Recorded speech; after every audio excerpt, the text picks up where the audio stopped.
It's my pleasure to welcome all of you here with Dr. Roxana Chicas at Emory University. She's a postdoctoral fellow there and holds her PhD in nursing from the Emory Nell Hodgson Woodruff School of Nursing. I am Laura Barbas-Roden, faculty member at Wofford College. I'm also a participant in a number of community efforts in Spartanburg, and I'm thrilled to see in our participant list students, faculty members, and community members from the Spartanburg area. Thanks also to our friends at USC Upstate for joining us. We're thrilled you could all be here today. I'm going to introduce you to Dr. Roxana Chicas. We'll do a quick film screening of a documentary featuring a project of which she was a part.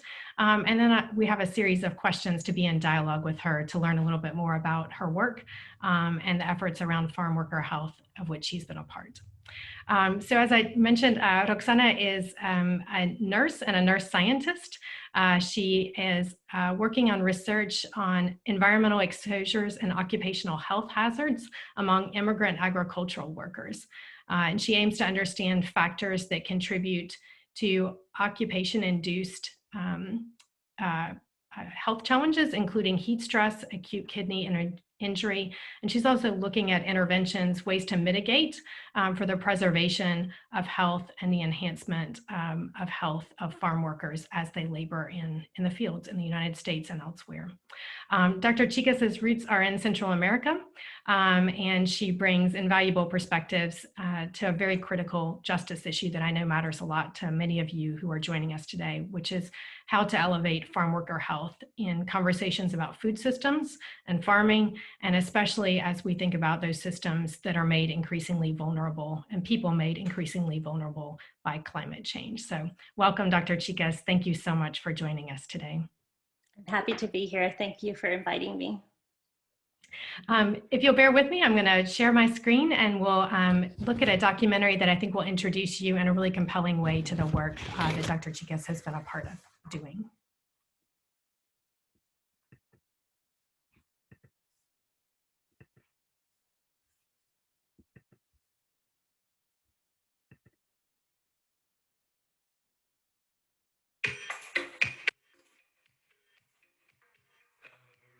The projection that has Florida in the world is that it is Mickey Mouse, it is Miami Beach, it's all these beautiful people, but nobody sees the inside of Florida. Florida is the second largest producer of fruits and vegetables in the United States. And all that work, all that production and fruit and vegetables is being done by people from Central America and Mexico. Hay que estar todo el tiempo agachado y es muy pesada también cargar un bote de 13 galones y con el peso del sol y se da cuenta. The Hiroso Study is a study that we've been doing in Florida for the last 4 years. So we want to find out, how does working in the fields, being exposed to heat, how does that really affect a worker physiologically? And with these workers, we wanted to see, will they take a core temperature pill? And that will let us know what their temperature is throughout the whole workday. Will they wear equipment to show us their activity? Will they wear a heart rate monitor, like the ones that runners and athletes often wear? And will they come and see us and let us have their blood and urine samples so that we can really get a whole physiologic profile of what's going on in their bodies while they're at work? Because once we have that starting point, then we can know, well, what's our current state? And then where do we need to go to make sure that over time we're all adapting to heat and making sure that we keep our workers as healthy as possible. Y es un estudio en el que estamos midiendo el efecto del calor en los trabajadores agrícolas, pero most people in the United States don't know where their food comes from. They have no appreciation. It just drops into the grocery store and there it is. And I think that's what struck me, having done a lot of occupational health research, the fact that we could have this invisible workforce. A lot of people don't realize that most vegetables, at least part of the whole crop, are hand-picked. Citrus is hand-picked. You know, strawberries are hand-picked. And they got to do it by the bucket, not the hour. So you'll see them in the fields running back and forth, physically, literally with a 40-pound bucket, running to the truck because they get paid by the bucket all day long in the heat and the rain and the mosquitoes. It doesn't matter what it is, but they do it by hand. There's a large section of the population here in the States that will not do that job for any amount of money. Name the price, you won't do it. You do one day and you would quit. We need them. We need to, you know, it's tough out there. Mi nombre es Jesús. Vengo del estado de Tabasco, México. Llegué hace 17 años. Las personas que venimos, como ella, yo, los vecinos, X personas, vienen aquí a trabajar. Desde hace 2 años y medio aproximadamente, estábamos trabajando en una nursery. Realmente lo duro ahí, el calor agobiante que hay aquí. A veces la temperatura ambiente está favorable porque corre la brisa, nuestros cuerpos se refrescan un poco más, pero las condiciones de trabajo son verdaderamente, en el campo son verdaderamente duras. Mire, estoy tomando mi tiempo para poder platicar con usted.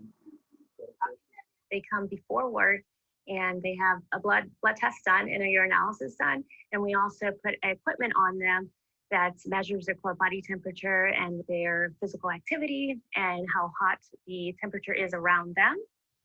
And once they're done working, they come back to the office. And again, we do a urinalysis, blood test. Over 75% of the workers would come to see us at their pre-workday visit already dehydrated. The key indicator that we were looking for in the study was core body temperature. The physiologic limit that we were using was 38.0 degrees Celsius. Over 80% of our workers that we studied on at least one study day exceeded that physiologic limit. That puts you at a Fahrenheit temperature of 100.4. This core body temperature rise, this fever, it puts stress on the body. So it's kind of like, well, what would it be like for you to have a fever every day of your life, you know, for some portion of the day? We found that in our sample, there's an association between heat, or heat index in this case, and acute kidney injury.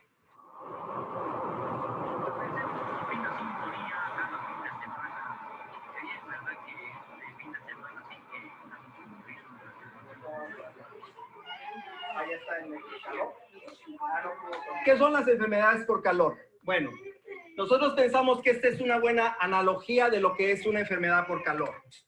¿Qué es lo que está pasando con ese carro?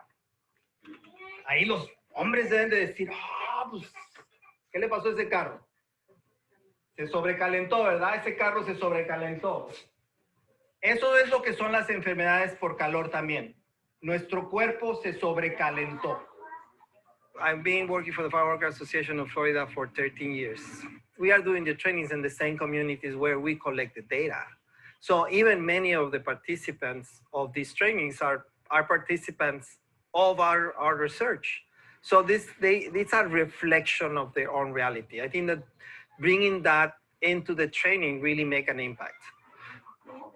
Preguntó dónde está el agua y le dijeron, ahí está el agua, me siento mal, ve a tomar agua. Lo mandaron a tomar agua y el señor se pasó de donde estaba el agua y ya después lo encontraron muerto adelante de donde estaba el agua. Pero cuando no le pagan por hora, pues uno tiene que ir a la carrera, toma menos agua. Cuando uno va más a prisa, también genera calor. Entonces, por eso son muchas cosas lo que hace que los trabajadores agrícolas sean 20 veces más en peligro de fallecer por calor que los trabajadores de otras industrias. Que las enfermedades por calor se pueden prevenir. No tiene por qué las personas morir. Está en sus propias manos el decir, voy a parar y no voy a seguir. I do not think anybody should have to worry about their work and being safe at work and getting sick because of their work. So I think that with heat, there's a lot more potential to work with employers to make their workforce safe. You are a nursery grower producing plants. Are your workers considered farm workers or not? Yes, they are.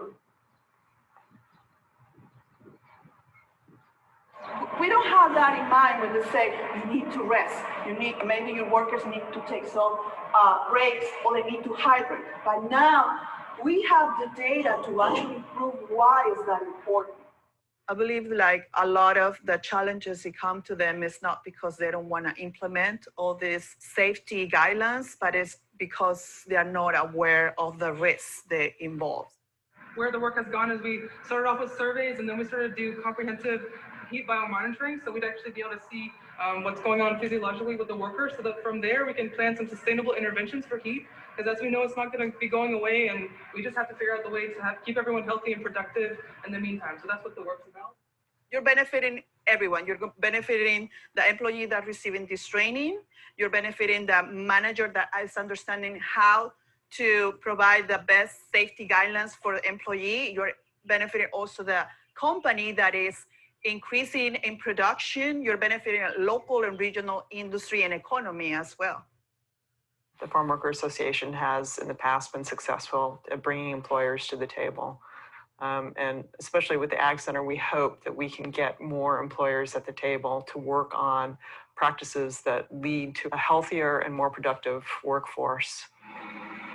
Where we could start is just making sure that we have certain resources at the sites. Cool, fresh water to drink, bathrooms that are comfortable and clean for workers, and also places that are in the shade where workers can take breaks that aren't so far from the work site that they couldn't use them regularly. I think as a society, we need to believe in a culture of health for everybody, that health is a right that we all have, independent of your class status, independent of your legal status.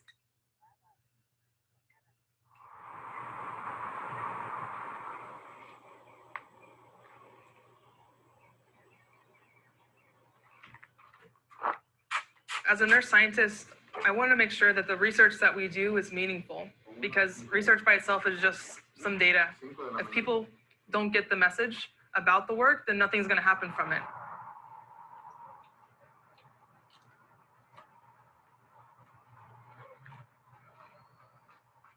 Ellos sufren demasiado calor, más calor que nosotros, porque ellos están en la viva tierra, que está calientísima, y agachándose demasiado, de veras.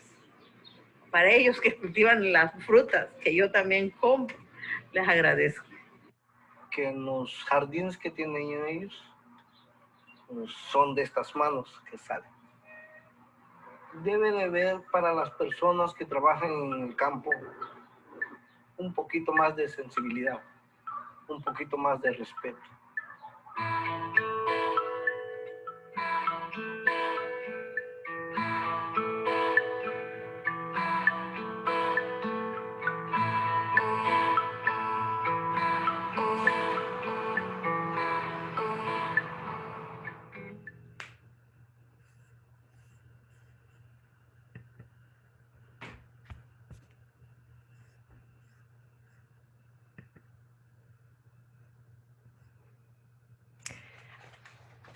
That's a really beautiful video, and really appreciate the interviews and the voices from researchers and from the workers and organizers in those spaces.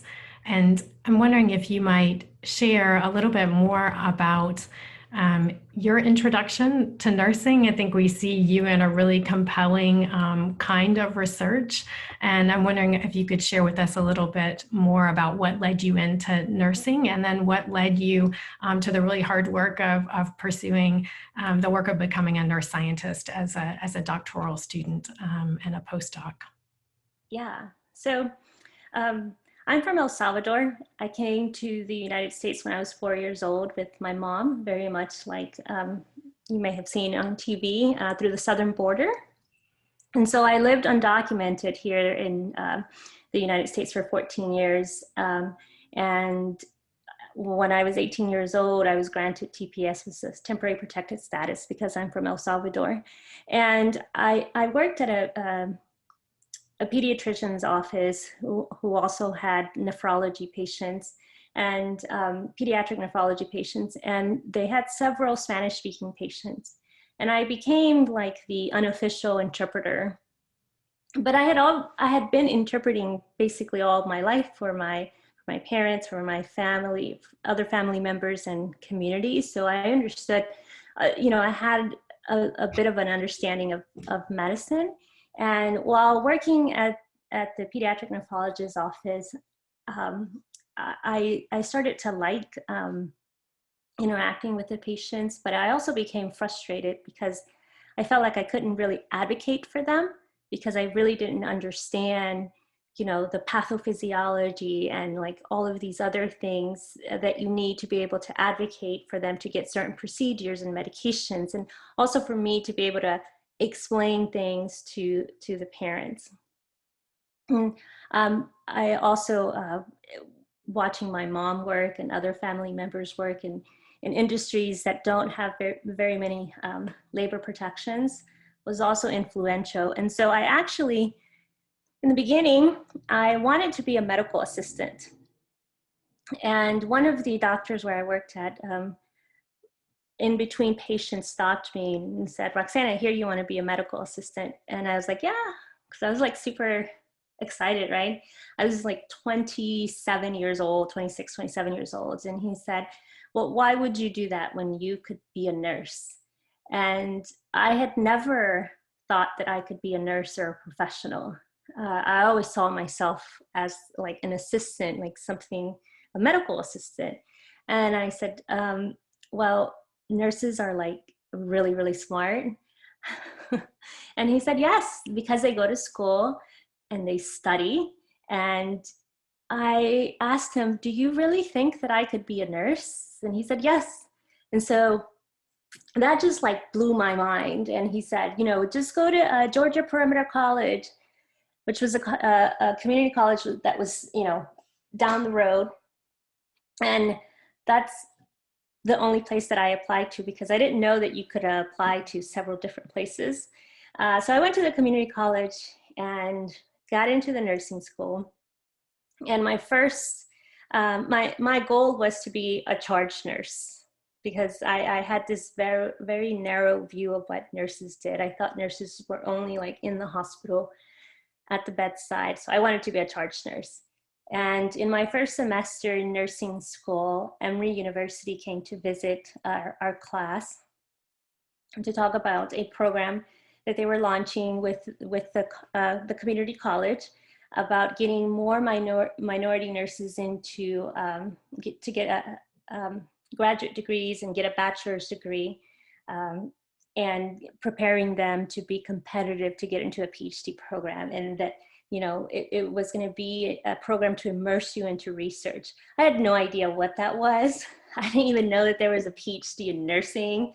It was like way beyond anything that I had ever thought about. So I took the flyer to the same doctor who told me I could be a nurse, and I showed it to him and said, look at this.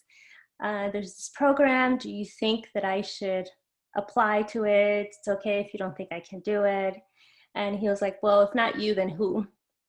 And so I applied, and at Emory, I got to be around several researchers, and I learned that with research, it takes a long time, but research can have broad impacts on populations. Whereas as a nurse, your impact is like with that patient at that moment at the bedside.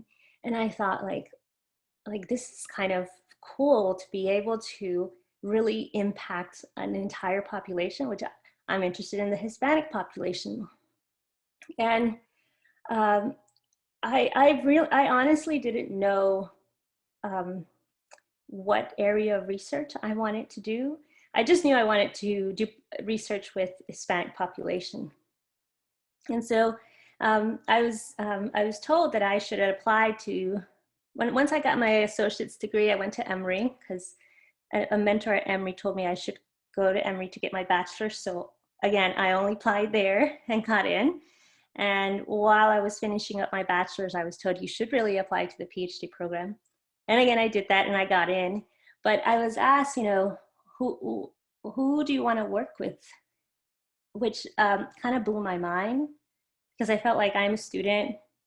What do you mean, who do I want to work with? Shouldn't it be like, who wants to work with me?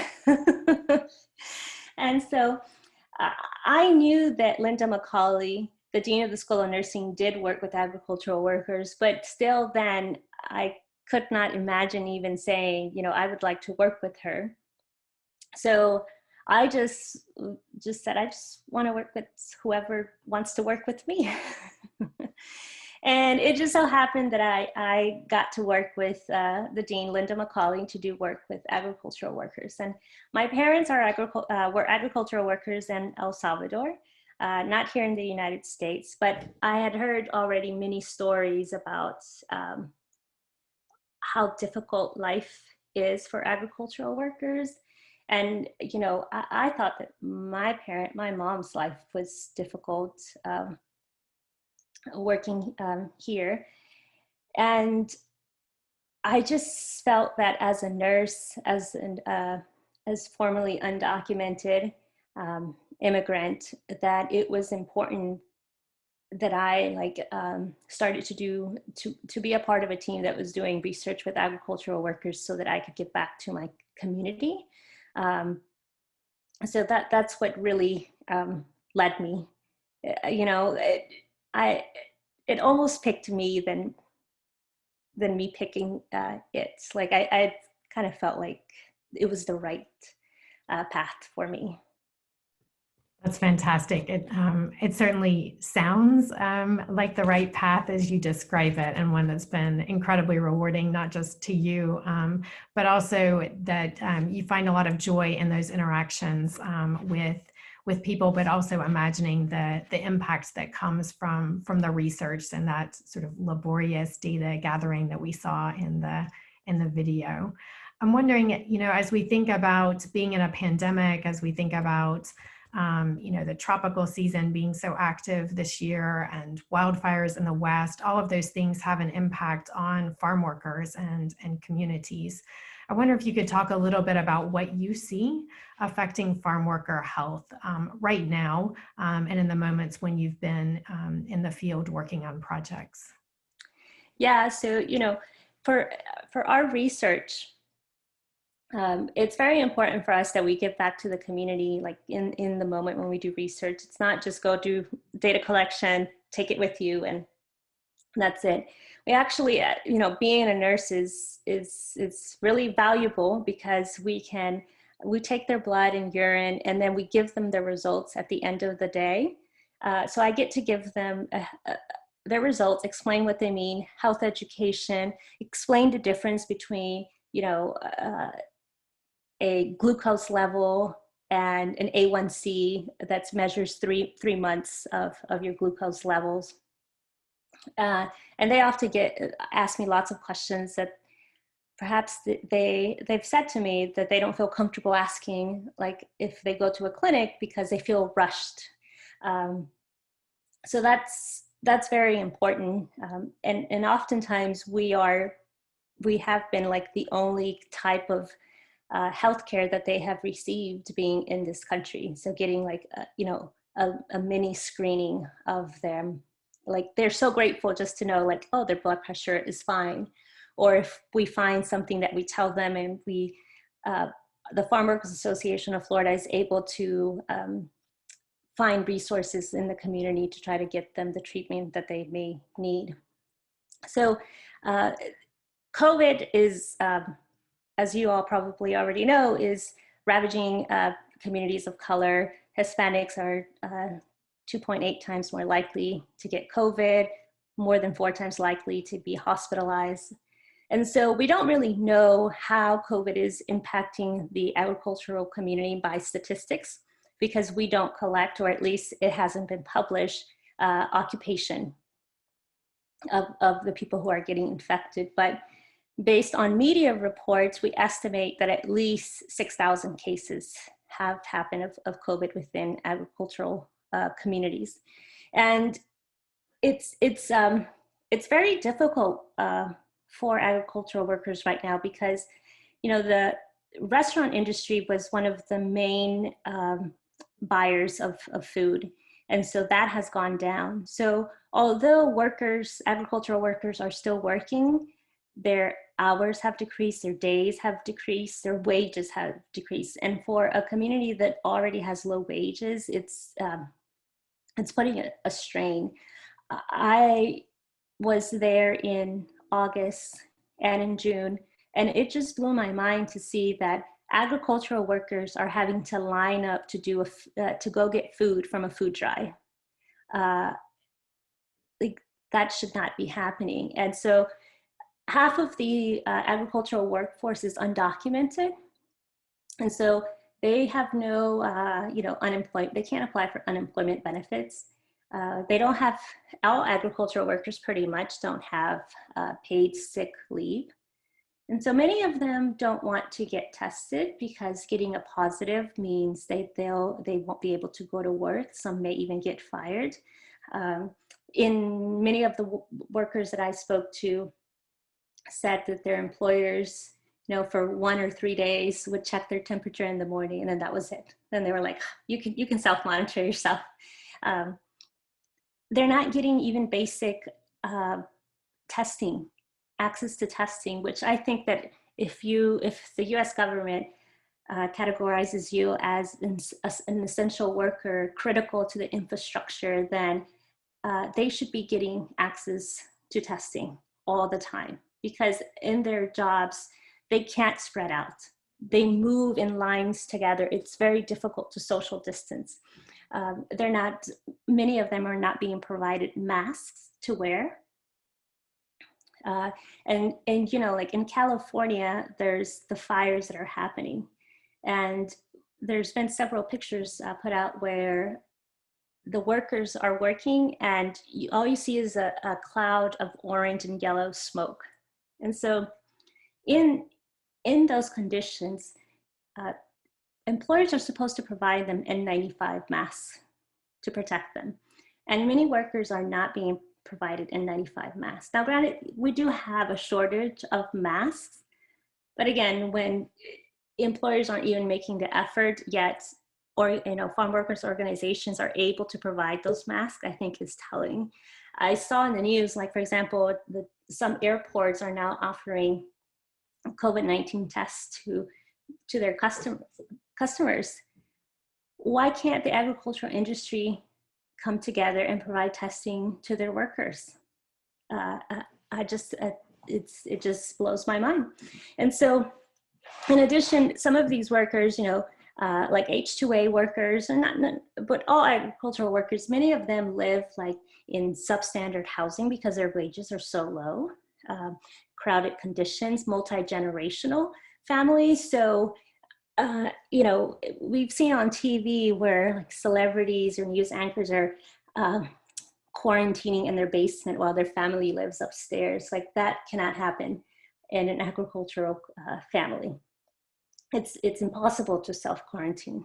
And so, and the floods, the hurricanes that are coming have also been devastating to the agricultural community because it destroys crops. And so it, again, affects their wages, and their substandard housings, get flooded, and they don't get the same safety resources that, that Americans get, because they're undocumented. And even if they are documented, there's like these barriers that they don't understand how to get access to those resources. So it's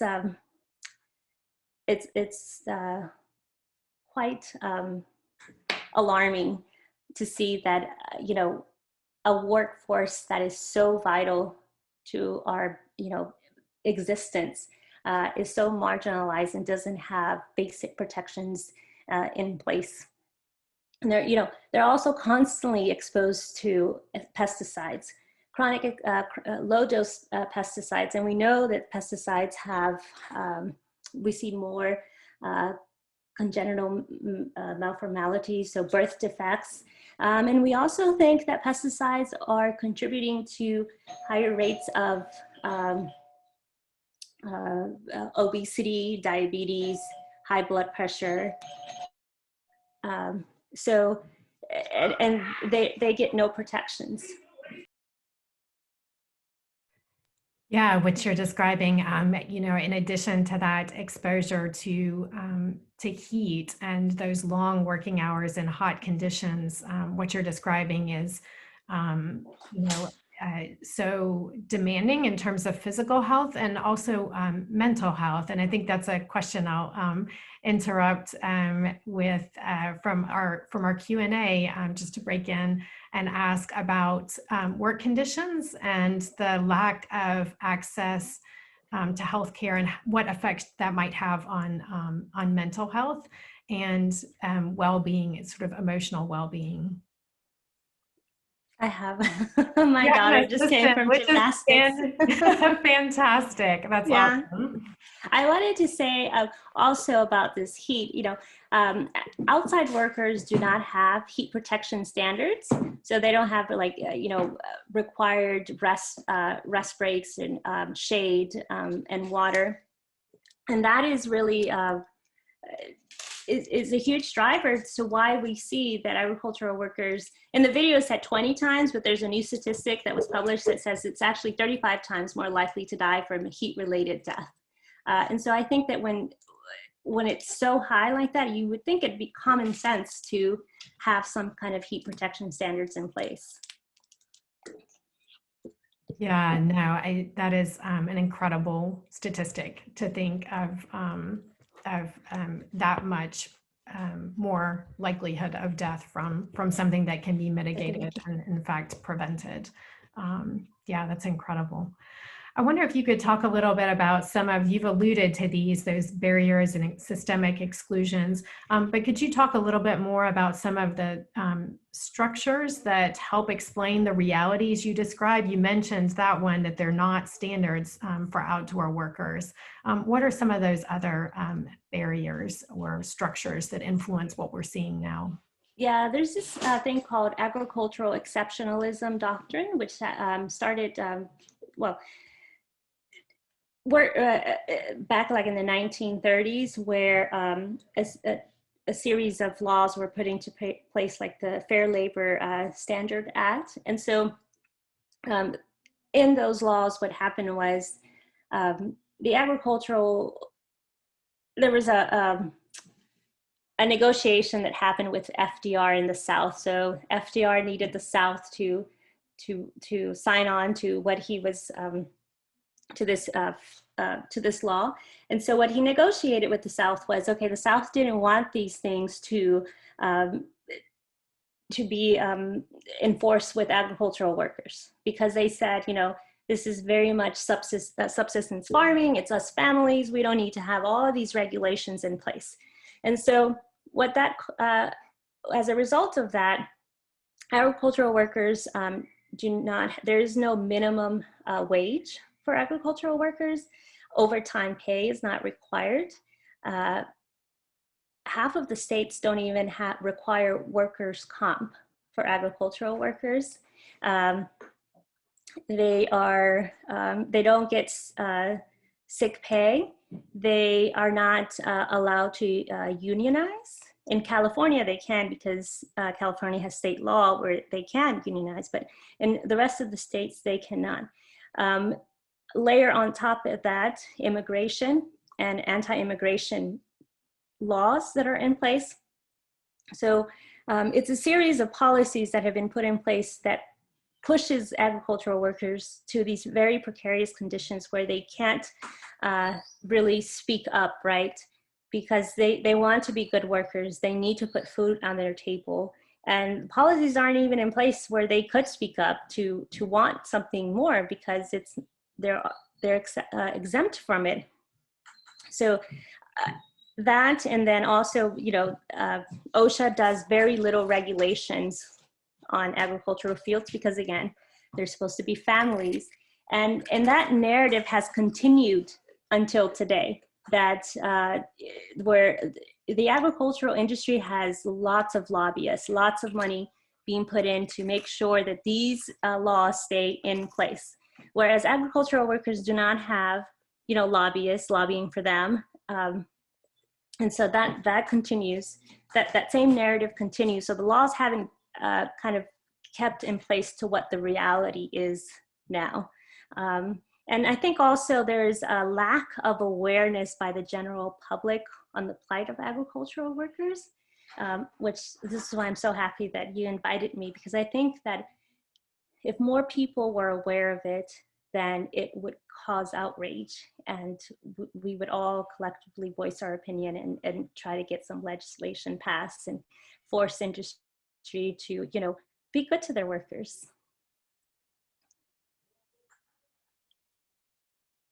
Yeah, thank you for that. As you name barrier after barrier, it really is incredible, the conditions that have been produced by powerful voices and by structures of power in our country around the food system, as well as, the video began acknowledging how invisible that is to consumers. And I wanted to ask a question about what might also be less visible to many people, which is the sources of strength and resilience within those farm workers as individuals and the communities and families that they have. And I wonder if you could speak a little bit about what you've seen in terms of the way farm workers and their families, many of whom are all working together, what are the sort of wells of strength that they tap into as individuals and communities? Yeah, so the community is very resilient, has lots of strength that they have built with time. I think perhaps one of their biggest strengths is having family and community, like the reliance on each other, on where, if you feel sick, you tell this other person who kind of has some type of home remedies that can help you feel better, or, when someone has a baby, the whole community kind of corrals around to try to help that mom with the new baby. I think that's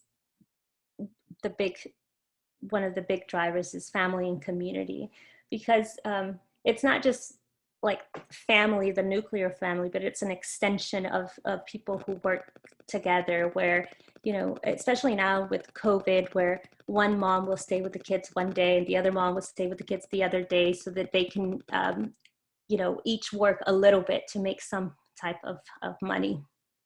I also think that, we have learned to eat very simple, but very delicious too. Like, I don't think anybody else can make a good bean soups than us, right? So, we've learned how to use the minimum that we have to make things better. A strong faith in God, I think, is also very much key. And really this hope that they have, that the sacrifices that they're making to come to a country where things are so difficult, but they have that hope that, their children will have a better life, a better opportunity, is also something that they hold on to quite a bit. And they've become, very adaptive to crisis and knowing how to manage them. It takes a very strong person to cross the border and to survive it and get through it and continue to live here. You have to become adaptive. I think also for agricultural workers, because their work is so seasonal, even though they make very low wages, they learn how to save, so that, when it's not peak, they're able to still pay their rent. But they live very limited.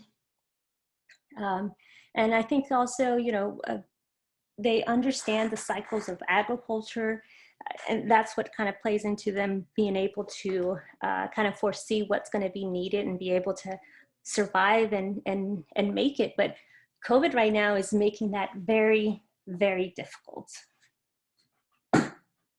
Right, those the supply chain disruptions that you alluded to, restaurants not making those purchases, and farmers deciding, I know we heard the stories this summer of farmers deciding to till their entire crop with, zucchini and tomatoes and all of those things that would have gone to restaurants, to put those back into the ground. And when those tractors run over it, the workers aren't paid. Yeah, the idea that then people would be standing in food lines, who are the hands that pick the food that goes on tables, is really a devastating image. Yeah. Thank you so much. I'm wondering, we're in a community in Spartanburg that has put an incredible effort into healthy eating and active living and forming lots of collaborative initiatives. We also have been doing a lot of intentional work around equity. And I wonder for those listening, if you have ideas about what would shape a more just food system, maybe to answer in the big picture first, what sorts of changes and policies should we be advocating for? And what are some other things that are maybe on a near horizon that students and community organizers and healthcare professionals can think about in their maybe smaller spheres of action that could make an impact for farm workers? Well, I think that labor protection laws, they need to stop being excluded. They should have labor protection laws in place. They should have workers' comp, just like any other industry. Those are basic things that they should have. And I think immigration, there has to be immigration reforms, particularly for agricultural workers. When there's about 3 million agricultural workers and half of them are undocumented, that should, we need immigration reform. It's needed. So I think if we could get those two things, that would greatly improve the working and living conditions of agricultural workers and not keep them so marginalized. I also think that there's been lots of rollbacks right now on EPA rollbacks, and I think that many of those need to be put back in place. I also think that Occupational Safety and Health Agency, OSHA, needs to provide more regulations instead of just guidance to growers about how to protect their workers. Industry will say, well, these are already things that our workers are doing. We're doing it voluntarily. There's no need for regulations. But if that was the case, then we wouldn't have this rate of 35 times more likely to die from heat-related death if those things were already in place. And I think that the other huge barrier is that they should have access to healthcare. Healthcare, I believe, is a human right, but with agricultural workers, more resources need to be put in place for them to have access to healthcare, irrespective of immigration status. They should be able to access a doctor and have well checks and be able to be treated for their chronic conditions that may be a result of all the pesticides and the working conditions that they have. But yet they've been they don't have that for an industry that is considered so essential. I think that we would want to keep them healthy. So those are kind of like big picture things. And more on the horizon, I think that, students have lots of power. There's this this program called the Good Food Purchasing Program. I don't know if you've heard about it. And so, students can ask their schools, not just their universities and colleges, but also public school systems. They buy lots of food. And so if you can get your schools to be a part of the Good Food Purchasing Program, what that does is it creates for a more sustainable environment. And so these are growers that provide fair wages to the workers.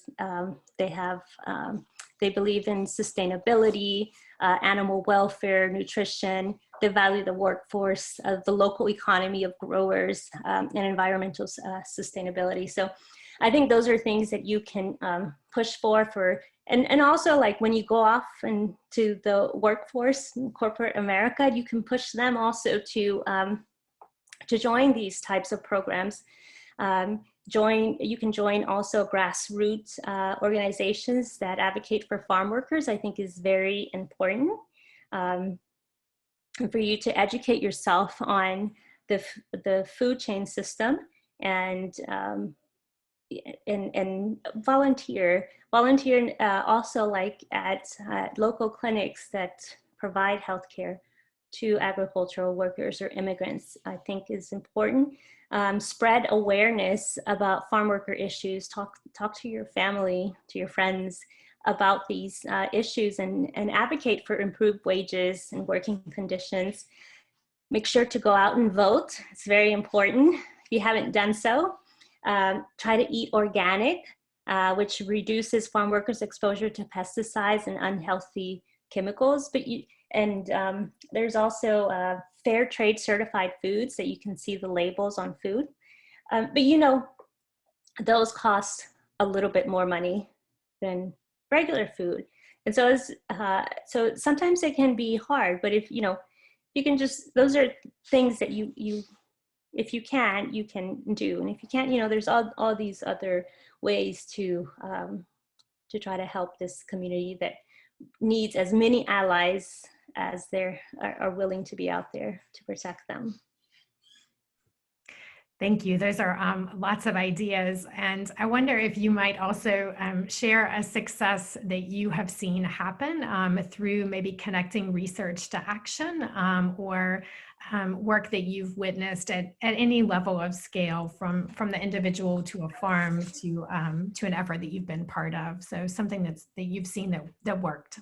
Yeah, so I actually went and did a talk to a church once about agricultural workers and heat, because my and spoke about my dissertation, which was looking at cooling interventions that workers can use while they're working. And so I looked at bandanas, vests, and interestingly enough, the bandana seemed to work better than the vest. This is a small pilot, right? So nothing significant, but it seemed like the bandana worked much better than the vest. And they cost about $5. And so bringing awareness of this situation to a church that was just kind of just interested in what I had done. And they went and donated a whole bunch of bandanas to the Farm Workers Association so they could disperse to the local agricultural workers that you just wear around your neck. You know, you put water on them and then you put it around your neck, and it kind of makes you feel cool because we have such large blood vessels right here. I think that's why they work better than the vest. So that's one somewhat success story. But again, like in research, it takes so much time to finally make an impact. Hopefully it inspires some of the people who are attending to want to join some type of organization. Yeah, no, that's fantastic. And I'm thrilled that you're saying that, because I know we have some of our researchers who've been part of the undergraduate research program. And I know that pace of research is, it's hard. The data collection is hard. And then thinking about drawing the line to impact. I love that you were able to take some of your dissertation work and connect it immediately or pretty quickly to a community that was able to take action and learn through doing that. That's fantastic. We have a little bit of time, and I want to turn to the questions. I know we have a couple there, so I'll ask. I think we talked a little bit about protective factors and particularly the mental health impacts of so many multiple marginalizations. There's a question about the research that you're doing and whether that's directly impacting legislation today. And is there a state or country that has exceptional care acts that we should look to model our policies or legislations after? Is our researcher impacting legislation today? Somewhat. There is this big coalition who's pushing for heat protection standards. And so these organizations have kind of taken lots of research that has been done. Some of our research showing how the heat is affecting workers. And so actually, Senator Kamala Harris introduced this Anzunzion Heat Protection Act. I'm not sure it's going to pass, but I think this is the second time it gets introduced in Congress. So there's that going on. And, you know, we just have to continue, you know, putting out the data, giving evidence-based, you know, results and solutions that can work to protect agricultural workers. And as far as you know, a state, well, California is very progressive and has done a lot of work to protect workers. They probably have some of the most progressive policies in place.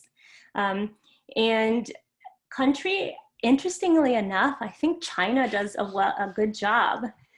They actually have heat protection standards in place for outside workers, where they are required to take breaks once temperatures hit a certain threshold, and they're not, they can't work once temperature reaches a certain temperature, they can't work. And if they do work, then the company has to provide them like hazardous pay for working in those type of conditions. So I think they have done, looks like from from what I read, a good job at that. That's fantastic. We have another question asking that if labs show, that you mentioned earlier, show evidence of things like AKI or other worrisome results, are the workers able to get access or referrals or connections for further treatment, especially the undocumented workers? Yeah, so the Farm Workers Association of Florida really tries to, they've been there for like 30 years, so they have good connections, and they try to get, when we do a referral, they ensure that the workers get to one of the local clinics, which, you know, usually it'll be low to free clinics, the fee scale for the workers. But, you know, we had this one worker who participated, and the first day we noticed that something was really wrong with his kidneys. And so we had to refer him out, and it turned out that like he actually went to the hospital that day and was admitted and had to go on dialysis. And so a local church was able to also help him to get him to, he was undocumented, to try to get dialysis here in the United States. And that went on for some time, but at some point, all resources had been exhausted, and so he returned back to his country of origin. Yeah, that's incredible, kind of to have that happen on sort of day one, to see something alarming and then to have to navigate that. And great that there were those who were able to rally around him. I can imagine there are countless other stories that you encounter or hear about as you talk. Yeah. Yeah. I wonder if you would like to leave us with maybe an image or a thought that you hold close, something that inspires you to do the work that you do, that might be encouraging to some of those listening. Yeah, it is actually, I don't know if you know about Dr. Paul Farmer. There's this quote of his that says, you know, thinking that some lives matter less is what is wrong with in the world that we live in. And so I think it's important that we start valuing everybody's life, and we raise awareness of all of the injustices that are happening right around us. We just have to stop, you know, looking away. That's fantastic. And for the students to be, hopefully somebody gets inspired to do some research with agricultural workers or the Hispanic population. We need more diversity in research to really kind of get some good results. That's fantastic. Thank you so much for joining us, and thank you for being part of that research that shapes a different future for so many. I really appreciate you taking the time to join us and to share those stories. And yes, thank you for that quote from Dr. Paul Farmer as well, and for all the good thoughts that you've left us with as well. Thank you. Happy to be here. Yeah, thank you to everyone who joined us. We'll let you sign off and be about your evening and also about your advocacy, and go vote if you've not done so already, and go advocate as well for legislation and healthy food systems from labor to table. Yes.